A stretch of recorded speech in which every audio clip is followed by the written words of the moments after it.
ৰাখিছো ডাঙৰ খবৰ মুখ্যমন্ত্ৰীগৰাকীয়ে প্ৰথমবাৰ প্ৰতিক্ৰিয়া ব্যক্ত কৰিছে চাৰ্জশ্বিট দাখিলৰ পাছত মুখ্যমন্ত্ৰীগৰাকীয়ে প্ৰথমটো প্ৰতিক্ৰিয়া ব্যক্ত কৰি কৈছে যে আমি এই মুহূৰ্তত জুবিন গাৰ্গৰ হত্যাৰ চাৰ্জশ্বিট দাখিল কৰিলো এছআইটিয়ে যি চাৰ্জশ্বিট দাখিল কৰিছে সেয়া হত্যাৰ চাৰ্জশ্বিট অৰ্থাৎ ছিংগাপুৰত প্ৰাণৰ শিল্পীগৰাকীক হত্যা কৰা হৈছিল সেই কথাটো চাৰ্জশ্বিটত নিশ্চিত হৈছে আৰু হত্যা কৰিছিল মূলতঃ চাৰিগৰাকী ব্যক্তিয়ে যি চাৰিগৰাকী ব্যক্তিৰ বিৰুদ্ধে বিএনএছ 103 সেকশন গোচৰ 103 গোচৰ ৰুজু কৰা হৈছিল সেই চাৰিগৰাকী ব্যক্তি হৈছে মই কৈছোৱে শেখৰ গোস্বামী অমৃতপ্ৰভা মহন্ত শ্যামকানু মহন্ত আৰু সিদ্ধাৰ্থ শৰ্মা এই চাৰিগৰাকী মূলতঃ এই সমগ্ৰ হত্যাকাণ্ডৰ মূল অভিযুক্ত আৰু চাৰিগৰাকীৰ বিৰুদ্ধে বিএনএছ 103 গোচৰ ৰুজু কৰা হৈছে এই মুহূৰ্তত ডাঙৰ খবৰ আনহাতে আন এগৰাকী ব্যক্তি হৈছে জুবিন গাৰ্গৰ সম্পৰ্কীয় সেইগৰাকী হৈছে সন্দীপন গাৰ্গৰ বিৰুদ্ধে বিএনএছ 105 সন্নিবিষ্ট কৰা হৈছে কালপেবল হোমিচাইডত সন্নিবিষ্ট কৰা হৈছে আন দুগৰাকী পিএছঅ নন্দেশ্বৰ আৰু পৰেশ দুগৰাকীৰ বিৰুদ্ধে চিবিটি বিএনএছ চিবিটি ৰুজু কৰা হৈছে অৰ্থাৎ এয়া জুবিন গাৰ্গৰ হত্যাকাণ্ড গ্ৰাফিক্স প্লেটত ডাঙৰ খবৰ ছিংগাপুৰত হত্যা কৰা হৈছিল জুবিনক ডাঙৰ খবৰ ছিংগাপুৰত জুবিনক হত্যা কৰা হৈছিল আদালতত জুবিন হত্যাৰ চাৰ্জশ্বিট দাখিল কৰা হৈছে সিজে আদালতত চাৰ্জশ্বিট দাখিল কৰা হৈছে মূল অভিযুক্ত জুবিনৰ manager Siddharth Sharma big breaking এই মুহূৰ্তত মূল অভিযুক্ত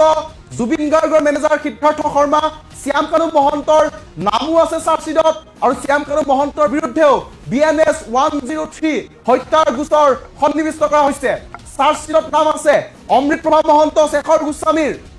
চাৰিগৰাকীৰ নাম হত্যাৰ গোচৰত জুবিনৰ ভাতৃ সন্দীপন গাৰ্গৰ নামো আছে চাৰ্জশ্বিটত সন্দীপনৰ বিৰুদ্ধে বিএনএছ 105 কালপেবল হোমিচাইড জুবিনৰ ভাতৃ সন্দীপন গাৰ্গৰ নামো আছে চাৰ্জশ্বিটত ডাঙৰ খবৰ এই মুহূৰ্তত ডাঙৰ খবৰ জনাইছো আন এটা গ্ৰাফিক্স আহিব সেয়া হৈছে জুবিন গাৰ্গৰ পিএছঅ নন্দেশ্বৰ আৰু পৰেশ দুয়োগৰাকী নামো আছে চাৰ্জশ্বিটত অৰ্থাৎ সাতগৰাকী মূল অভিযুক্ত চাৰিগৰাকী হত্যাৰ গোচৰ এগৰাকী 105 আন দুগৰাকী হৈছে চিবিটি অৰ্থাৎ বিশ্বাসযোগ্য ভংগতাৰ গোচৰ এই মুহূৰ্তলৈকে আমি সেই আপডেট জনাইছো যে চাৰ্জশ্বিটৰ সন্দৰ্ভত মুখ্যমন্ত্ৰীয়ে প্ৰথম প্ৰতিক্ৰিয়া ব্যক্ত কৰি কৈছে যে আমি যি চাৰ্জশ্বিট দাখিল কৰিছো এয়া হত্যাৰ চাৰ্জশ্বিট অন স্ক্ৰীন কৰক মোক ডাঙৰ খবৰ এই মুহূৰ্তত এয়া হত্যাৰ চাৰ্জশ্বিট ছিংগাপুৰত প্ৰাণৰ শিল্পীগৰাকীক 19 ছেপ্টেম্বৰত হত্যা কৰা হৈছিল ছিংগাপুৰত প্ৰাণৰ শিল্পীগৰাকীক 19 ছেপ্টেম্বৰত হত্যা কৰা হৈছিল এয়া ডাঙৰ খবৰ এই মুহূৰ্তত আৰু মূল অভিযুক্ত শ্যামকানু সিদ্ধাৰ্থ অমৃতপ্ৰভা আৰু শেখৰ এই চাৰিগৰাকী হৈছে মূল অভিযুক্ত তেওঁলোকৰ বিৰুদ্ধে বিএনএছ 103 হত্যাৰ গোচৰ সন্নিবিষ্ট কৰা হৈছে যাৰ যদি দোষী সাব্যস্ত হয় তেন্তে তেওঁলোকৰ বিৰুদ্ধে হয়তো মৃত্যুদণ্ড নহলে যাৱজ্জীৱন কাৰাদণ্ড নহলে মৃত্যুদণ্ড এয়া নিশ্চিত চাৰ্জশ্বিটত জুবিনৰ দুই দেহৰক্ষীৰ নাম আছে সেয়া হৈছে জুবিনৰ পিএছঅ পৰেশ পৰিশ্ব আৰু নন্দেশ্বৰ বৰাৰ নাম দুয়োগৰাকীৰ নাম আছে চিবিটি বিএনএছ চিবিটি অৰ্থাৎ বিশ্বাস ভংগতাৰ অভিযোগত গোচৰত তেওঁলোক অভিযুক্ত মুঠৰ ওপৰত মুখ্যমন্ত্ৰীগৰাকীৰ মন্তব্য আমি কিছু সময় পাছতে আপোনালোকলৈ আগবঢ়াম মুখ্যমন্ত্ৰীগৰাকীয়ে প্ৰথম প্ৰতিক্ৰিয়াত ইতিমধ্যে কৈ দিছে চাৰ্জশ্বিট দাখিলৰ পিছতেই প্ৰথমটো প্ৰতিক্ৰিয়াত কৈছে যে আমি জুবিনৰ হত্যাৰ চাৰ্জশ্বিট দাখিল কৰিলোঁ এছআইটিয়ে যি চাৰ্জশ্বিট দাখিল কৰিছে সেয়া জুবিনৰ হত্যাৰ চাৰ্জশ্বিট অৰ্থাৎ 19 ছেপ্টেম্বৰত জুবিন গাৰ্গক হত্যা কৰা হৈছিল ছিংগাপুৰত চাৰিগৰাকী নৰপিশাচ অমৃতপ্ৰভা মহন্ত বিএনএছ 103 ধাৰা গোচৰ ৰুজু কৰা হৈছে বিএনএছ 103 আছে শেখৰ গোস্বামী বিএনএছ 103 আছে জুবিন গাৰ্গৰ মেনেজাৰ সিদ্ধাৰ্থ শৰ্মা বিএনএছ 103 আছে ফেষ্টিভেল মহন্ত শ্যামকানু মহন্ত আছে এই চাৰিগৰাকী মূল অভিযুক্ত নৰপিশাচ চাৰিটাই প্ৰাণৰ শিল্পীগৰাকীক হত্যা কৰা হৈছিল এটা প্ৰশ্ন হ'ব এছআইটিৰ সেই নথিপত্ৰ কিমান শক্তিশালী য'ত এই চাৰিগৰাকীক যাৱজ্জীৱন কাৰাদণ্ড নহলে মৃত্যুদণ্ড দিয়া হ'ব য'ত এই চাৰিগৰাকীয়ে মৃত্যুদণ্ড নহলে যাৱজ্জীৱন কাৰাদণ্ড পাব সেই নথিপত্ৰ কিমান সংলগ্ন কৰিছে সেয়া ডাঙৰ বিষয় কিন্তু এই মুহূৰ্তলৈকে এছআইটিৰ চাৰ্জশ্বিটত তেওঁলোকৰ বিৰুদ্ধে হত্যাৰ গোচৰ ৰুজু কৰা হৈছে তেওঁলোক চাৰিগৰাকীয়ে হত্যা কৰিছিল সন্দীপন গাৰ্গ জুবিন গাৰ্গৰ আত্মীয় নামৰ কলংক যিগৰাকী সন্দীপন গাৰ্গে নিজৰ চকুৰ সন্মুখত তেওঁৰ আত্মীয়ক মৃত্যু হোৱা দেখিছিল, তেওঁৰ আত্মীয়ক হত্যা কৰা দেখিছিল, যাৰ বাবে কোৱা হৈছে BNS 105 কালপেবল হোমিচাইড। অৰ্থাৎ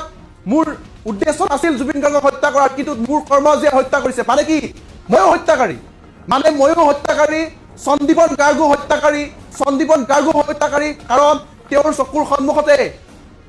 চকুৰ সন্মুখতে প্ৰাণৰ শিল্পীগৰাকীক হত্যা কৰা হ'ল। নন্দেশ্বৰ বৰা, পৰেশ বৈশ্য, বিশ্বাস কৰা হৈছিল নন্দেশ্বৰ বৰা, পৰেশ বৈশ্যক যে মোৰ দেহৰক্ষী দুয়োগৰাকীয়ে মোৰ জীৱন ৰক্ষা কৰিব। জীৱন ৰক্ষাটো বাদৰ মানে বেলেগ কথা, এটা বেলেগ বিষয় জীৱন ৰক্ষা, যে নন্দেশ্বৰ বৰা আৰু পৰেশ বৈশ্যই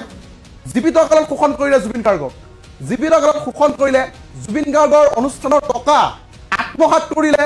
জুবিন গাৰ্গৰ সম্পত্তি আত্মসাৎ কৰাৰ অভিযোগ আছে এই দুয়োগৰাকীৰ বিৰুদ্ধে। গতিকে 7 গৰাকী মূলত স্পষ্ট হ'ল। চাৰ্জশ্বিটত আৰু কাৰ নাম আছে আমি বিস্তৃতভাৱে জনাবলৈ চেষ্টা কৰিম, আৰু তথ্য আহি থাকিব, আমি সেই তথ্যসমূহ গ্ৰাফিক্স প্লেটত জনাই যাম। মোৰ সৈতে উদিপ্ত গোস্বামী আছে, কাৰ্যবাহী সম্পাদক আছে, মোৰ সৈতে পাৰ্থ আছে, পাৰ্থই গ্ৰাফিক্সত সেই সকলোবোৰ আপডেট দিব। কেমেৰাত হেমন্ত ডেকা আছে, হেমন্ত ডেকাও পুৱাৰে পৰা আমাৰ সৈতে যোগাযোগত আছে, তেওঁ আমাৰ এই পোনপটীয়া সম্প্ৰচাৰত আমাক সহযোগ কৰি আছে, জোপা উলিয়াই খবৰ আপডেটবোৰ দি আছে। গতিকে আমাৰ PCR টিম সাজু হৈ আছে, আমি প্ৰতিটো মুহূৰ্তৰ আপডেট দি যাম, গ্ৰাফিক্স প্লেটত আপডেট দি যাম যে কি হৈছে সমগ্ৰ ঘটনা। চাৰ্জশ্বিটত 7 গৰাকীৰ বাহিৰেও আৰু কোন কোন আছে, আৰু গ্ৰাফিক্স প্লেট আছে। সেই গ্ৰাফিক্স প্লেটখনি আমি পুনৰবাৰ কৈছোঁ যে জুবিন গাৰ্গক ছিংগাপুৰত হত্যা কৰা হৈছিল, জুবিন গাৰ্গক ছিংগাপুৰত। এয়া নিশ্চিত হৈছে, মুখ্যমন্ত্ৰীগৰাকীয়ে প্ৰতিক্ৰিয়া দিছে যে মুখ্যমন্ত্ৰীগৰাকীয়ে কৈছে জুবিন গাৰ্গক হত্যা কৰা চাৰ্জশ্বিট দাখিল কৰা হৈছে। মুখ্যমন্ত্ৰীগৰাকীৰ মন্তব্য আহিব, খুব সোনকালে আমি মন্তব্য আপোনালোকক দিম, খুব সোনকালে মন্তব্য ৰাইজে শুনিবলৈ পাব, আমাৰ পোনপটীয়া সম্প্ৰচাৰত সংযুক্ত হৈ থকা দৰ্শকসকলে শুনিবলৈ পাব। কিন্তু এই মুহূৰ্তত ডাঙৰ আপডেটটো হৈছে জুবিন গাৰ্গৰ হত্যাৰ চাৰ্জশ্বিট দাখিল কৰা হৈছে। চাৰ্জশ্বিট দাখিল কৰিছে প্ৰায় 7,000 পৃষ্ঠাজোৰা চাৰ্জশ্বিট, য'ত 35শতকৈ অধিক নথিপত্ৰ সংলগ্ন কৰা হৈছে, 35শতকৈ অধিক নথিপত্ৰ সংলগ্ন কৰা হৈছে, য'ত কোৱা হৈছে যে সেই নথিপত্ৰসমূহত কি কি আছে। ফৰেনচিকৰ ৰিপৰ্ট আছে, পোষ্টমৰ্টেম ৰিপৰ্ট আছে, ভিচেৰা ৰিপৰ্ট আছে, ছিংগাপুৰৰ ডেথ চাৰ্টিফিকেট আছে, গুৱাহাটীত ছিংগাপুৰত যি পোষ্টমৰ্টেম হৈছিল সেই পোষ্টমৰ্টেমৰ ৰিপৰ্ট আছে, গুৱাহাটীত যি পোষ্টমৰ্টেম হৈছিল সেই পোষ্টমৰ্টেমৰ তাতে ৰিপৰ্ট আছে। গতিকে সমগ্ৰ ৰিপৰ্টসমূহ লৈ প্ৰায় 3500 পৃষ্ঠাৰ নথিপত্ৰই সংলগ্ন কৰা হৈছে, এই চাৰ্জশ্বিটত। আৰু সেই চাৰ্জশ্বিটখন প্ৰায় 7,000 পৃষ্ঠাজোৰা এখন বৃহৎ চাৰ্জশ্বিট, য'ত 7 গৰাকী ব্যক্তিৰ নাম স্পষ্ট হৈছে। 7 গৰাকী ব্যক্তিয়ে 4 গৰাকী মূল অভিযুক্ত, এই 4 গৰাকীয়ে জুবিন গাৰ্গক যে হত্যা কৰিছিল সেই কথাটো প্ৰায় নিশ্চিত। পুনৰবাৰ কৈছোঁ, অমৃতপ্ৰভা মহন্ত জীৱিত কালত জুবিন গাৰ্গৰ সৈতে অনুষ্ঠানত থকা, জুবিন গাৰ্গৰ সৈতে সহ শিল্পী হিচাপে সংগীত পৰিৱেশন কৰা এইগৰাকী অমৃতপ্ৰভা মহন্ত যে এনে ঘটনা সংঘটিত কৰিব, সেয়া আপোনাৰ মোৰ বাবে কল্পনাতীত। জুবিন গাৰ্গৰ সৈতে জীৱিত কালত হাজাৰ হাজাৰ অনুষ্ঠান কৰা শেখৰ গোস্বামীয়ে যে এই ঘটনা সংঘটিত কৰিব, সেয়া আপোনাৰ মোৰ কল্পনাতীত। জুবিন গাৰ্গৰ সৈতে সিদ্ধাৰ্থ শৰ্মা, চাহটোৰ দৰে লাগি থকা সিদ্ধাৰ্থ শৰ্মা, সাধাৰণ ৰাইজে লগ কৰিবলৈ গ'লে জুবিন গাৰ্গক যদি লগ কৰিবলৈ যায়, গতিয়াই দিয়া এগৰাকী সিদ্ধাৰ্থ শৰ্মা, ওচৰলৈ নাহিব বুলি গতিয়াই দিয়া সিদ্ধাৰ্থ শৰ্মা, এই সিদ্ধাৰ্থ শৰ্মা হৈছে মূল অভিযুক্ত। শ্যাম কানু মহন্তই সমগ্ৰ জীৱিত অৱস্থাত জুবিন গাৰ্গক কেৱল শোষণ কৰি গ'ল, জুবিন গাৰ্গক কেৱল বিশ্বৰ দৰবাৰত বিক্ৰী কৰি গ'ল, জুবিন গাৰ্গৰ নাম বিক্ৰী কৰিলে, জুবিন গাৰ্গৰ চেহেৰা বিক্ৰী কৰিলে, জুবিন গাৰ্গৰ কণ্ঠ বিক্ৰী কৰি গ'ল। আৰু এই 4 গৰাকী মূল অভিযুক্ত, য'ত এই 4 গৰাকীৰ বিৰুদ্ধে হত্যাৰ গোচৰ আছে, 4 গৰাকীৰ বিৰুদ্ধে BNS 103 আছে, অৰ্থাৎ তেওঁলোকে হত্যা কৰিছে। আৰু এই হত্যাকাৰীৰ এতিয়া BNSৰ অধীনত তেওঁলোকৰ গোচৰ, তেওঁলোকে যদি দোষী হয় তেনেহ'লে তেওঁলোকৰ শাস্তি হৈছে হয়তো মৃত্যুদণ্ড, নহ'লে যাৱজ্জীৱন কাৰাদণ্ড। আনফালে সন্দীপন গাৰ্গ, মই কৈছোঁ সন্দীপন গাৰ্গ BNS 105, সন্দীপন গাৰ্গকো এই ধাৰা গোচৰ ৰুজু কৰা হৈছে। সন্দীপন গাৰ্গৰো নাম চাৰ্জশ্বিটত আছে, নন্দেশ্বৰ পৰা পৰেশ বৈশ্যৰ চাৰ্জশ্বিটত আছে। গতিকে এই 7 গৰাকীৰ নাম ইতিমধ্যে স্পষ্ট হৈছে। চাৰ্জশ্বিটত আৰু কি কি তথ্য থাকিব, চাৰ্জশ্বিট সন্দৰ্ভত শেহতীয়া কি আপডেট আহিব, চাৰ্জশ্বিটত এই 7 গৰাকীৰ উপৰিও আন কাৰোবাৰ নাম আছে নেকি, বা নাম নাই যদি কিয় নাই? ছিংগাপুৰৰ প্ৰৱাসী 11 অসমীয়াৰ নাম কিয় নাই? এই প্ৰশ্ন 4 গৰাকী, এখন ইয়টত থকা 4 গৰাকী অসমীয়াক গ্ৰেপ্তাৰ কৰা হ'ল। 4 গৰাকীৰ ভিতৰত 3 গৰাকী সেই ইয়টত আছিল, সন্দীপন আছিল, শেখৰ আছিল, অমৃতপ্ৰভা আছিল, সিদ্ধাৰ্থ আছিল, 4 গৰাকী ইয়টত আছিল, 4 গৰাকী গ্ৰেপ্তাৰ কৰা হ'ল।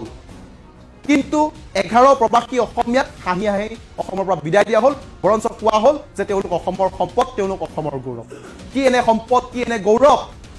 যে আমাৰ হিয়াৰ আমঠুক, আমাৰ স্পন্দনক তেওঁলোকে চকুৰ আগত হত্যা কৰিলে তেওঁলোক 11 প্ৰবাসী অসমীয়া চাই থাকিলে এজনে চিঞৰি থাকিলে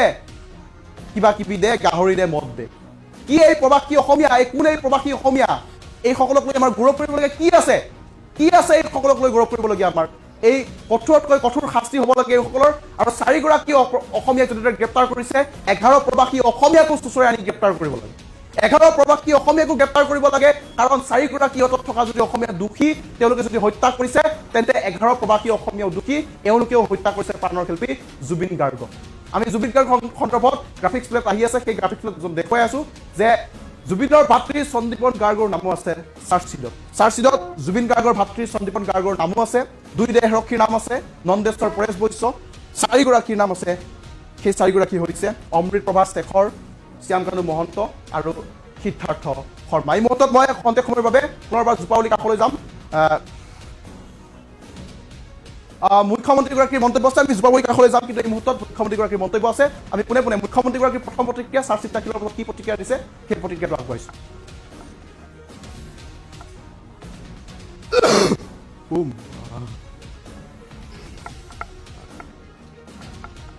যেনেকৈ আমি অসমৰ ৰাইজক প্ৰতিশ্ৰুতি দিছিলোঁ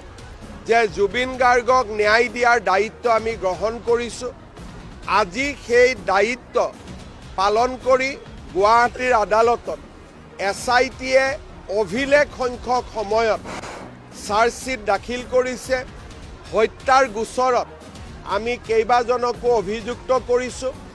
মই ভাবোঁ যে এতিয়া আদালতে সুন্দৰভাৱে এই গোচৰৰ শুনানি কৰি দোষীক উপযুক্ত শাস্তি দিয়াৰ ব্যৱস্থা গ্ৰহণ কৰিব আদালতৰ নিৰপেক্ষতা আৰু আদালতৰ কঠোৰ স্থিতি অপৰাধীৰ প্ৰতি এই কথা আমি সকলোৱে জানো আৰু মই ভাবোঁ যে ন্যায়ৰ প্ৰক্ৰিয়াক আমি সকলোৱে সন্মান জনাম আজি আমাৰ SITয়ে যেনেকৈ আমি অসমৰ ৰাইজক প্ৰতিশ্ৰুতি দিছিলোঁ যে জুবিন গাৰ্গক ন্যায় দিয়াৰ দায়িত্ব আমি গ্ৰহণ কৰিছোঁ আজি সেই দায়িত্ব পালন কৰি গুৱাহাটীৰ আদালতত SITয়ে অভিলেখ সংখ্যক সময়ত চাৰ্জশ্বিট দাখিল কৰিছে হত্যাৰ গোচৰত আমি কেইবাজনকো অভিযুক্ত কৰিছোঁ মই ভাবোঁ যে এতিয়া আদালতে সুন্দৰভাৱে এই গোচৰৰ শুনানি কৰি দোষীক উপযুক্ত শাস্তি দিয়াৰ ব্যৱস্থা গ্ৰহণ কৰিব আদালতৰ নিৰপেক্ষতা আৰু আদালতৰ কঠোৰ স্থিতি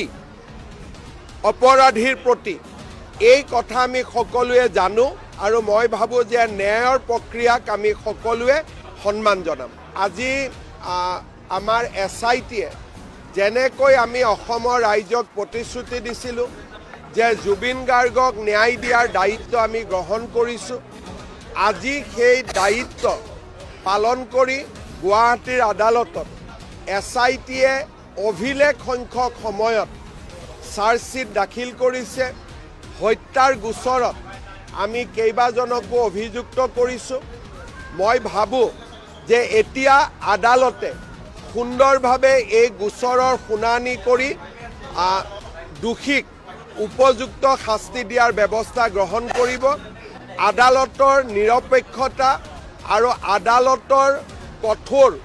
স্থিতি অপৰাধীৰ প্ৰতি এই কথা আমি সকলোৱে জানো আৰু মই ভাবোঁ যে ন্যায়ৰ মুখ্যমন্ত্ৰী প্ৰথম প্ৰতিক্ৰিয়া মুখ্যমন্ত্ৰীগৰাকীয়ে কৈছে যে আমি আমাৰ কাম অৰ্থাৎ SITৰ কাম সুন্দৰকৈ কৰিছে আৰু SITয়ে চাৰ্জশ্বিটত কেইবাগৰাকী ব্যক্তিক দোষী সাব্যস্ত কৰিছে SITয়ে চাৰ্জশ্বিটত কেইবাগৰাকী ব্যক্তিক অভিযুক্ত কৰিছে এই সমগ্ৰ ঘটনাত য'ত তেওঁলোকৰ বিৰুদ্ধে হত্যাৰ গোচৰ ৰুজু হৈ আছে গতিকে এতিয়া বাকী পৰ্যায়ৰ কাম হ'ব আদালতে সেই প্ৰক্ৰিয়াটো খুব সুন্দৰকৈ চলাই নিব বুলি কৈছে মুখ্যমন্ত্ৰীগৰাকীয়ে আৰু আদালতৰ ওপৰত বিশ্বাস আৰু আস্থা ৰাখিবলৈ কোৱা হৈছে